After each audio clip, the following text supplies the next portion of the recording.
মানে আমিও কনফিউশনে আছি যে এনসিপি আসলে ফাইনালি কি সিদ্ধান্ত নেবে। যদি এমনটা হয়, ধরেন বিএনপিও কোনো সিট দিল না, সমঝোতায় গেল না, জামাতও কোনো সিট দিল না, সমঝোতায় গেল না, তাহলে এনসিপি সারা বাংলাদেশে 2টা সিট পাবে কি? তাও আমার ধারণা যদি টুকিটাকি কোনো আসনে এনসিপি পাশ করে আসে, একমাত্র সিটটা হবে হাসনাত আবদুল্লাহ। কারণ টোটাল এনসিপির রাজনীতিতে হাসনাতকে আমার কাছে একটু ভিন্ন মনে হয়। আমি আমার প্রত্যেকটা ভিডিওতে বলি তাসনিম জারাকে একটু ভিন্ন মনে হয়। আর আক্তার হোসেন মোটামুটি আছে, বাট বাকি যারা আছেন কম বেশি সবাই মোটামুটি ভালোভাবেই ফেল করবেন। তবে সব দিক বিবেচনা করলে হয়তো হাসনাত আবদুল্লাহ সামহাও তিনি পাশ করার সম্ভাবনা কিছুটা 50-50 আসনে থেকে যায়। উপরে উপরে এনসিপি বলছে তারা কারোর সাথেই সমঝোতায় বা জোটে যাবেন। আমরা কিন্তু এরকমই দেখছি যে 300 আসনে তারা প্রার্থী দেওয়ার জন্য প্রস্তুতি নিচ্ছেন। আসলে কি সম্ভব? আচ্ছা, সম্ভব অসম্ভবের বিষয় পরে। প্রথম আলো যে রিপোর্ট করেছে, সেই রিপোর্টটি বলছে যে সম্ভাব্য আসন সমঝোতা প্রশ্নে আপাতত বিএনপির দিকেই বেশি ঝুঁকছে জাতীয় নাগরিক পার্টি এনসিপি। দলটি বিএনপির সঙ্গে অনানুষ্ঠানিক আলোচনা বা যোগাযোগের মধ্যে রয়েছে, অর্থাৎ আনুষ্ঠানিক, তারপর গণমাধ্যমের উপস্থিতি অথবা ফটো সেশন এগুলার বাহিরে গিয়ে তলে তলে গোপনে যোগাযোগটা রাখছেন।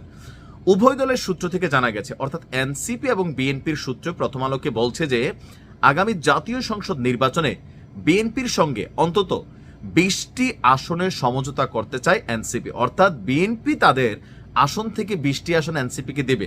আমার কাছে মনে হয় না যে এটার কোনো যৌক্তিক কারণ আছে আর বিএনপি সিদ্ধান্ত নিবে, কারণ এনসিপির মধ্যে নেতা গুইনেই তো 5টা পাওয়া যায় না, তাহলে 20টা আসন কাদেরকে দিবে? এবং কি এখানেই শেষ না, দীর্ঘদিন ধরে মন্ত্রিত্ব বা উপদেষ্টা পরিষদে থাকার ফলে যেই সকল উপদেষ্টারা নির্বাচনের আগে পদত্যাগ করবেন তাদের মন্ত্রিত্বের বিষয়টাও মাথায় রাখছে এনসিপি। বলা হচ্ছে যে বিএনপি ক্ষমতায় গেলে মন্ত্রিসভাতেও ভাগ চায় দলটি। ওয়াও! মানে এখানে এই টোটাল জুলাই আন্দোলন সবকিছুতে আপনি দেখেন যে মুগ্ধর বা স্নিগ্ধ তাকে ঢাকা 18 আসন দেওয়ার গুঞ্জন আছে। এইটাও বিএনপির ঠিক হবে না। আমি কেন বলি ঠিক হবে না? 18 আসনে যারা দীর্ঘদিন রাজনীতি করলো, সেই আসনে আপনি স্নিগ্ধরে পট করে দিয়ে দিলেন। তো যারা এতদিন রাজপথে দৌড়াইলো, মামলা খাইলো, হামলা খাইলো, জেল খাইলো, গুম হইলো, তো এদের প্রতি কি এখানে অবিচার হচ্ছে না?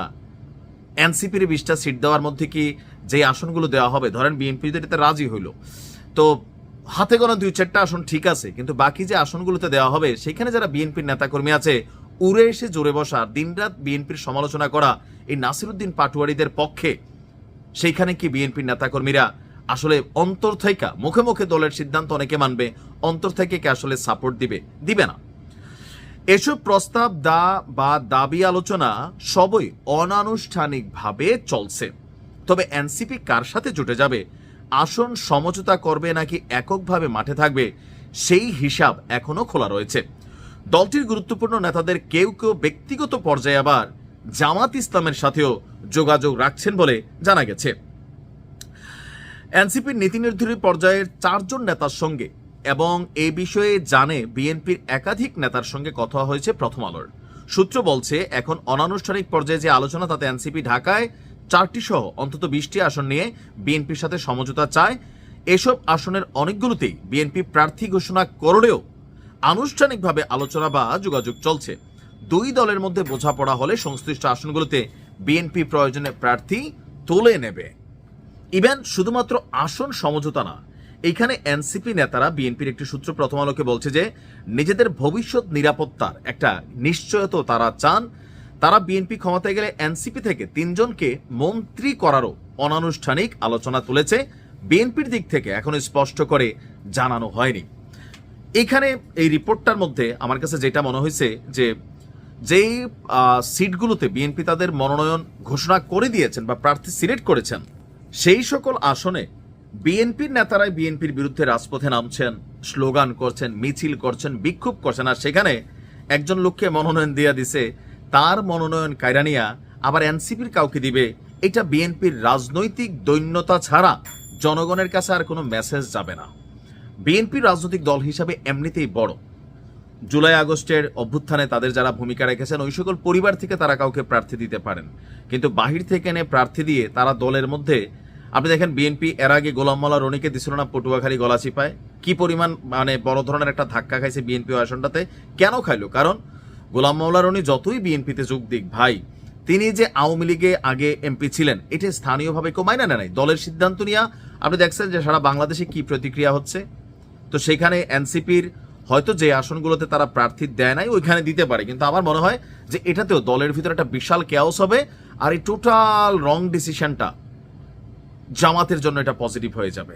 এখন আসলে তলে তলে কি হচ্ছে রাজনীতিতে বলা তো সুযোগ নেই। তবে হাসনাত আব্দুল্লাহ আবার দেখলাম প্রথম আলোর এই রিপোর্ট নিয়ে তিনি আবার মন্তব্য করেছেন যে প্রথম আলোর আর এগুলা করার মানে মতিউর রহমান তিনি প্রয়োজনে সম্পাদক যিনি আছেন তিনি রাজনীতিতে আসতেন, কিন্তু এই ধরনের ভুলভাল রিপোর্ট না করার জন্য। এখন প্রথম আলো যেহেতু এত বড় একটা পত্রিকা, কোথাও না কোথাও তারা একটা রিপোর্ট করেছে, আর এরকম স্পর্শকাতর রিপোর্ট, নিশ্চয়ই তাদের কাছে তথ্য আছে, সূত্র আছে, এবং কি অথেন্টিক সূত্র ছাড়া এই প্রতিবেদনটা করে নাই। এখন অনেক সময় হয় কি এগুলা প্রকাশ হয়ে গেলে তখন সবাইকে এগুলো এডিট করা যায়, বা এটা একটা রাজনৈতিক চাল অথবা তাদের বিরুদ্ধে কোনো একটা ষড়যন্ত্র এরকমও কিন্তু বলা হয়। সো জাতি হিসেবে মানুষ বুঝে এনসিপি কোনো না কোনো জোট ছাড়া এদের কিন্তু গতি নাই, কারণ এর একটা আসনও পাবে না। জোটে গেলে কেন পাবে? ওই যে মানে দল তাদেরকে সাপোর্ট দিবে, যে বড় দলটা, সেটার সংস্পর্শে তারা হয়তো একটু আসন পাইতে পারে। দেখা যাক আসল ঘটনা কি হয় সামনে। ভালো থাকুন।